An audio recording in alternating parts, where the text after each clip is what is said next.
Hey, I guess I'm going to jump into Wildcats again. I kind of wanted to spread them out because I was excited for the new Travis Charest book, but he couldn't make it 3 issues in without having artistic assistance. He couldn't do it.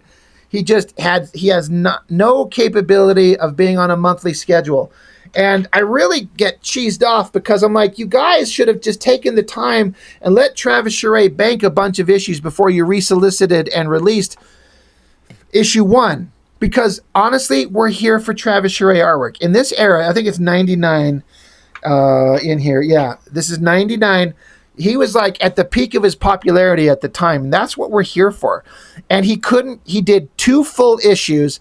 And then by issue 3, he had backup artists draw half the book. And the same thing happens here. He has 2 other artists back him up.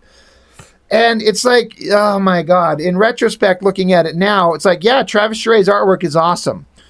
The story is a little like, what are we doing? Where are we going? I guess it feels like there's potentially an ultimate goal we are getting to, but I struggle to find the interest yet. It's a struggle. But the art from Travis Charest looks great. But yeah, the cover. So I do like the cover, though. In terms of Wildcats, you're like, what is this like Vietnam era kind of style with the helmet and the font with the bullet holes in it, standing in high grass, like with zealot, like what is going on? But every issue's been kind of like, to a degree, getting us caught up with the Wildcats. They've disbanded, and now we're catching up with where they are or what happened to them. So that's where we're starting out here. The text here says, Stonekill, Ireland, 20 miles north of Belfast, some 6 months ago. You'll recognize Coal Cash Grifter. This was the Wildcats' last mission. So 6 months ago, from I guess the beginning of issue 1 of the comic of this version, volume 2, they're going to explain what happened to the Wildcats. Because last time we saw them at the end of volume 1, they were still a team. They were still together. Everything was awesome. But something happened and sent them all on their own various ways. And so we're starting out. This is, in theory, supposed to show this is the Wildcats' last mission. Okay. So Scott Lobdell, great. He's writing. Travis Charest and Richard Friend, pencils and inks. But then you have Carlos de Anda, and it says Wynn, so that would mean Anthony Wynn. Now, both of these guys are pretty damn good artists. But when we're here for the very special and specific, unique flavor of Travis Charest, and we're not getting it, I don't care how good these guys are. They're like, you would have to have the most extremely like hyper badass artist not look bad by comparison up against Travis Charest at this time. And Deanda and Wynn, they're good, but they don't carry the interest that Travis Charest has. And the book suddenly got really less interesting visually once Travis Charest was done drawing this issue, in my opinion. But yeah, there's Grifter. He's reaching for a gun. He's buried under a bunch of rubble. He's struggling to reach his gun. He can't get it. A foot comes down, stomps on his hand. And he's like, oh, son of a bitch. And there's some kind of like, kind of looks like a zombie, like a mindless zombie thing. Some kind of creature standing up there. And Grifter's like, oh, shit, this is bad. Zombie thing picks up a giant boulder. And again, Travis Charest's panel layouts, almost no borders or these interesting kind of little inset panels. It's interesting, and it works. He makes it look good, and his drawing has just got something about this crazy, beautiful artwork. Can we get a Travis Charest Artist Edition? All this work in black and white. You have to gather up everything. It probably won't be a lot because he can't make a monthly schedule, but I would love a Travis Charest Artist Edition. I want to see all of this in black and white with Richard Friend's incredible inks on it. Boy, would I love to see that. That would be great. Zombie thing picks up a rock. He's going to bash his head down, and Grifter says, hey, is that a gift for me? You shouldn't have. Here, I got something for you. And he gets his gun, shoots him. Don't say I never did anything for you, you yuts. All right. Zombie thing drops the rock, and then you can see how he got his entire arm blown off and half his face, and a close-up on the face there. But it doesn't stop him. That's kind of cool. All right.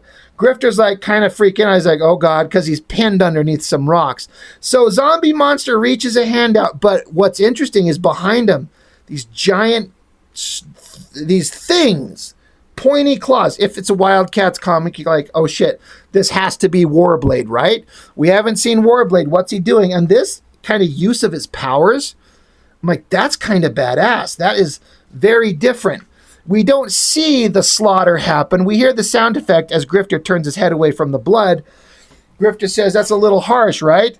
And there's a shot of Warblade's face, and he's like, "Harsh?" Coming from a guy whose only contribution to the team is an armory of handguns. And so there stands Warblade, and this is the first time that I can think of, I'm pretty certain, that there's some kind of like revision, alteration to Warblade's stupid fucking costume. I've made no bones about that stupid outfit he wears. Like in a comic book with great inking and vibrant colors, it gives the illusion of looking awesome. Like Warblade's original outfit with like the pipes that would hang off his back connected to his arms. It gives the illusion of being awesome, but it was not.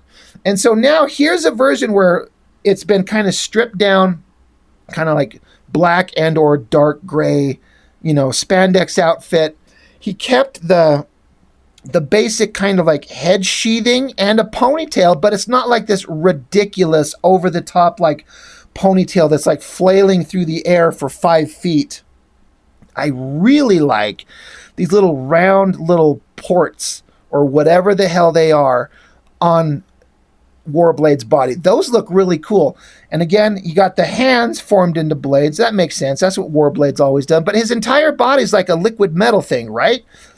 And so rarely did anybody ever visually show it that way. They'd show him stretch a little bit and be chopping with his hands. But look, he just had these like spiny, flexible dagger things stretch from his back and rip a bad guy to pieces. I'm like, that's awesome. You got me. I'm on board with it. So they talked back and forth about, hey, we're on a mission and there's supposed to be some ancient Daemonite technology. That's what we're here to do. But remember, at the beginning of this comic, it said this is Wildcat's last mission. So there's a note from the person, somebody's observing this, and they're like, Reno Bryce, Warblade, Caribum half-breed, half-human, half-Caribum. Note to self, whatever became of Warblade. I do like the kind of interesting kind of hint that no one knows what happened to him. I like the idea that he was like this prominent character and he just kind of vanished and no one knows. Maybe we'll find out. Not in this book. Again, back with Travis Charest's art, there's kind of a painterly look going on in this panel. I think it was in another panel. This shot of Warblade's face, if I bring it up, I don't know if it's going to look like it, but it doesn't look just like black line work that's been inked. There's kind of like a tonal aspect to it. And I know Travis Charest would eventually have his art go into like fully coloring and painting over his own pencils. He didn't just go pencils and have someone ink them. He would start inking himself and then start painting, and his artwork took 50 years to get finished. But I wonder if this is kind of like an early attempt at doing something like that, because it kind of has got that look where he's adding some maybe other kind of multimedia. It's not just him penciling. I don't know, because again, Richard Friend inks this stuff, so there's kind of like a grainy look on the inset shadows of the upper body here, or it could be just the colorist. I don't know. I'm just talking out loud, but there's definitely a different look going on. This is Travis Charest pushing towards a different, like more advanced style, which always looks great. It just takes him forever. But anyway, back to the stupid story. Grifter's buried. He needs to get up. He's like, hey, would you help me get out? We got to go help. We set a bunch of bombs. Everything's going to blow up. We got to get out of here. And so I do like this awesome shot. That face shot of Warblade looks awesome. The claw hands are cool. And he lifts the debris and rocks off Grifter so we can get his happy ass up. And Grifter's saying, what's the 411 on the others? He's like, Spartan and Voodoo planted their incendiary devices and have rendezvoused at the chopper. This is interesting because you will never see Spartan or Voodoo or Jacob Marlowe except for like one time at the very end of the book. But it's supposed to be the entire team is here because this is the last mission of the Wildcats, but you don't see almost all of them. But they're like, hey, there's some kind of underground base and Zealot is looking into it, but we have to get out of here because bombs are going to explode and blow this place up. I really like the compositional choice of like Travis Charest drawing all these like rocks, but then it's just like a white void around it. I think that looks really neat. Again, his composition, like round circle there, long panel there, white void around the border there. It all just looks great. Again, can you imagine what these original pages must look like? I want a Travis Charest Artist Edition. But more zombie monsters show up. They got flamethrowers on their back. Warblade's caught off guard for just a second. Again, I know I said it before already once, but these round, whatever the hell shapes on Warblade's costume, like, I think that looks really cool. It's like they're the ports where all those stupid tubes would used to plug into, and he just unplugged them and just left the ports there. But anyway, Grifter gets his gun, shoots, hits the little gas valves on the flamethrower things, blows them up, stops them. They're done. So then now we cut back to the voice of the guy who's been watching everything and the villain of the comic. His name is Kenyon. I don't think we've seen him yet in this book, but his name has been brought up. But he's observing this and he's like, why am I watching all this, the misadventures of Grifter and Warblade, when I wanted to be shown the death of Zealot? And so this girl, who I think is the girl that showed up in issue 2, I think, or it could be someone else. I don't know. I don't know if I care. It's kind of irrelevant. Art always looks good. But she's like, look, this is technology showing us holographic reenactments based on available computer information. This is just how it has to go until we get to the moment, because the moment you want to see, the death of Zealot, is here. We just have to get to it. He's like, oh, all right, fine. So he takes his little iPod device, turns it back on so we can continue watching this holographic recreation of the final mission of the Wildcats. And there's a solid shot of just Warblade and Grifter standing there. And it's like they've gone out of their way to eliminate the superheroic bullshit aspect of their costumes. They're not wearing bright colors and all kinds of they don't look like superheroes. They look like superhumans, but not superheroes, if that makes any sense as far as a distinction. Like, they look awesome. I think it looks great. A lot of heavy, dark shadows to kind of cover everything, so it's just a silhouette shot. A lot of time put in drawing this grass. I think that shot looks great. But anyway, Warblade, Grifter, they are there. And then that is the end of Travis Charest's artwork. And it really cheeses me off. I was really pissed off as a kid because, like I've said over and over, that's what I'm here for. I want Travis Charest. And again, Deanda and Wynn, who draw the rest of the pages, they're great. They're fine. They're skilled, and they could get pages done. But it's just suddenly like the panel layouts are boring. The renderings are not as interesting. It's just suddenly everything that's visually cool going on is gone. It's just not there. It's kind of a bummer. And I hate saying that because, again, I want to reiterate, both of these other artists are really good. I like them. But again, compared to Travis Charest, anyway, they're like, so they have a little philosophical conversation. What are we doing here? We're trying to stop alien races from destroying this planet. We're trying to stop Caribum and Damonite from, the alien races from fucking up the human world. But they're like, but Warblade's like, but the humans are screwing up their own world anyway. So what's the point of us stopping the alien things if the humans are killing themselves as it is? And they're just like, it doesn't make any sense. It sucks. If you try to rationalize it, you're just going to drive yourself insane. Let's just try and save people. I like how Warblade just kind of sits there kind of quietly. He's like, yeah, all right. I mean, what else are we going to do? Anyway, we've got 3 minutes until takeoff. We got to get back to the chopper. Literally, head back to the chopper. I've got to go plant one more bomb, and I'm going to find Zealot and grab her, and we're going to come back. We're going to get the hell out of here. All right, great. So finally, after all this time, we cut back to Zealot, the girl who's on the cover of the fucking comic, and it's indicated this is the death of her character. She's rappelling down somewhere, looking for some stuff, pissed off that she can't find what she's looking for. Grifter shows up, plants a bomb.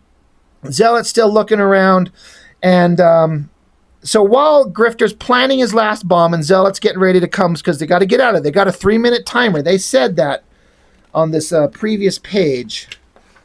3 minutes till takeoff, but the bombs are going to blow. Grifter goes along, opens up like a cellar door, and finds a fucking pile of children.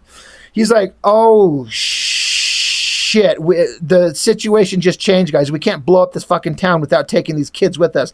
The kids come running to him and like, are you going to save us? We're scared. And Zealot, she's still rappelling down the hole. She got her little goggles on, but she's like, holy shit, there's children here. That's terrible. So it's like, all right, get the children out. We got to get them out of here. Let's go. So they're like rushing the kids out. Run to the helicopter, kids.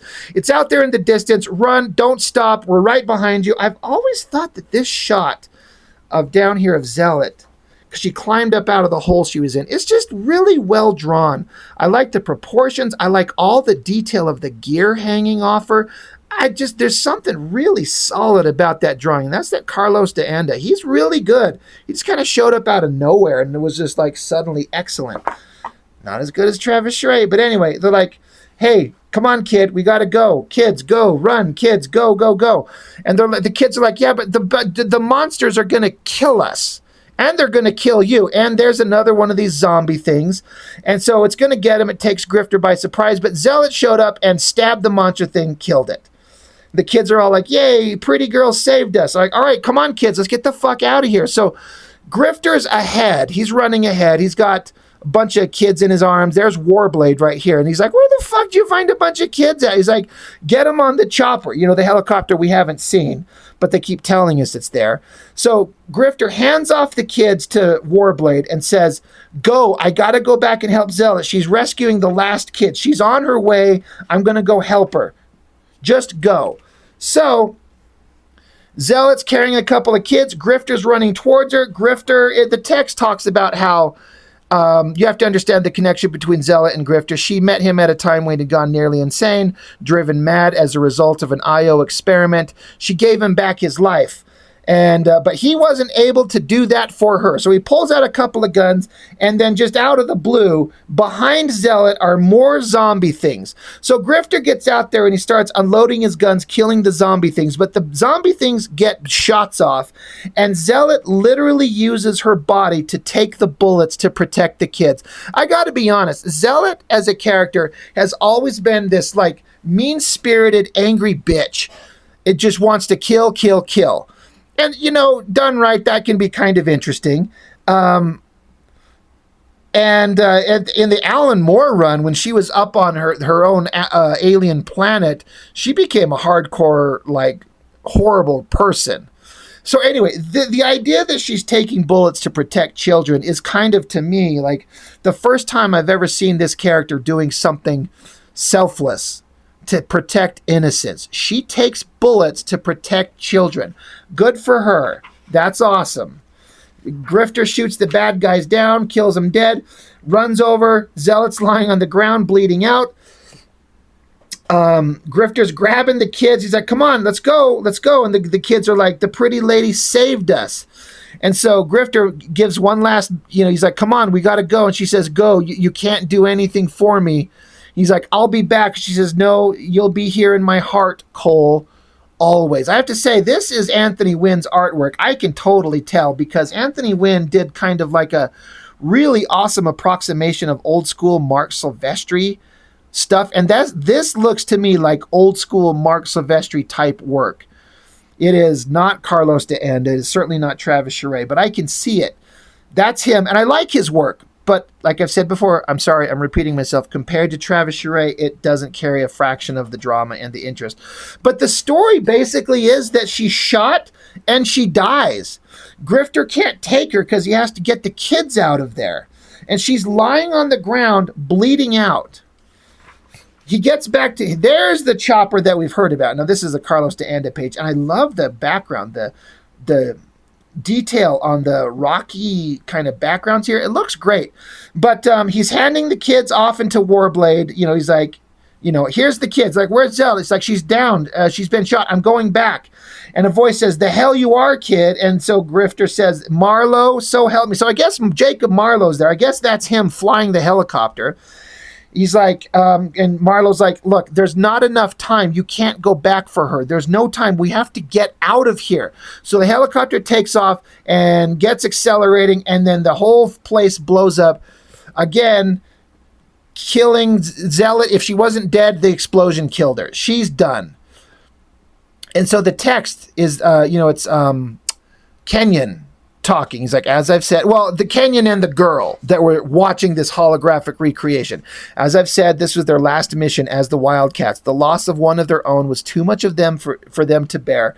You have to remember the threats of the Damonites essentially ended after their ultimate defeat by the Cherubim.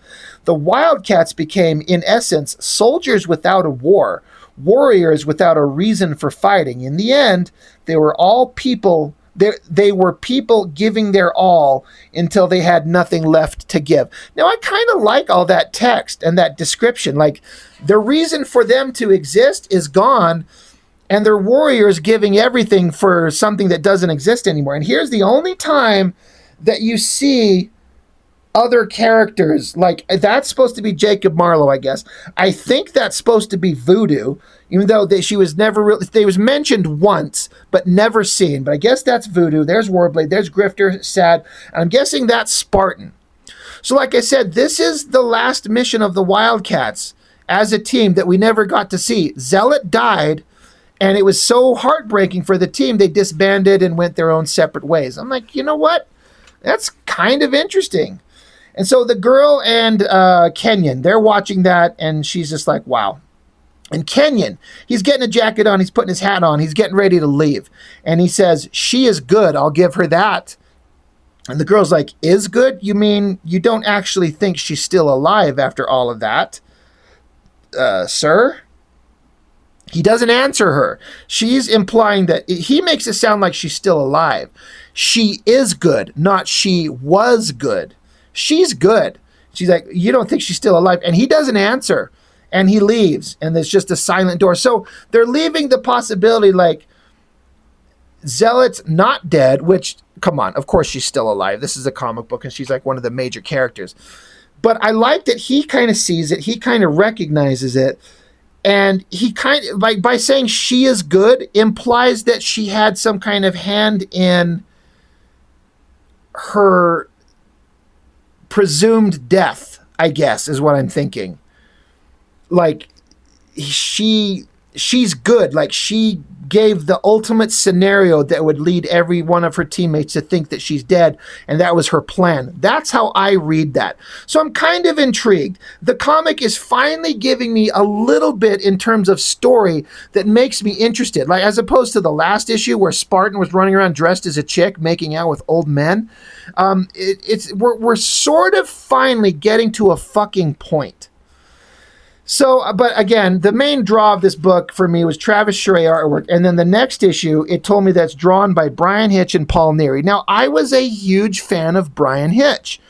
His work on Stormwatch and then Authority and Ultimates is some of my favorite comics ever. But by God, does he not have the same flavor as Travis Charest? It's so completely different. And they have to bring in another artist. And I remember thinking as a kid, like, Travis Charest cannot keep a monthly schedule with this kind of limited drawing. Like, there's no extreme detailed backgrounds. You know, it's very limited and sometimes no backgrounds at all. But Brian Hitch over here, he kept a pretty goddamn consistent schedule to my memory, and that man details everything. He doesn't skimp on backgrounds anywhere. If you have a couple of characters robbing a convenience store, you're going to see every shelf and every bit of product on the shelves and the ceilings and the lights and the doors and the tiles. You see everything. And so this was another disappointment of a comic because, again, I like Brian Hitch, but I want Travis Charest, and it's issue 5, he's already out. He had to have a break. He couldn't even he got 2 issues in, full comics. Issues 3 and 4, half comics. And issue 5, he needs a break to get caught up on the next one. Oh, it was aggravating. Because I just wanted this artist who's just was blowing me away at the time. And I still love his work. You know, I could see it being a little bit of an acquired taste. There might be some people who look at it and go, what's the big deal? I don't know how to explain it. You either like it or you don't. But that goes for any artist that you personally just love. Some people just don't get it and they never will. So, I don't know. At least there were some nuggets of interesting story as far as I am concerned. The death of Zealot, but she's not actually dead. And the team broke up and went their separate ways. I'm like, oh, all right, you kind of got my attention a little bit. But there it is, Wildcats number 4. That's all I got. Thanks for joining me. See you next time.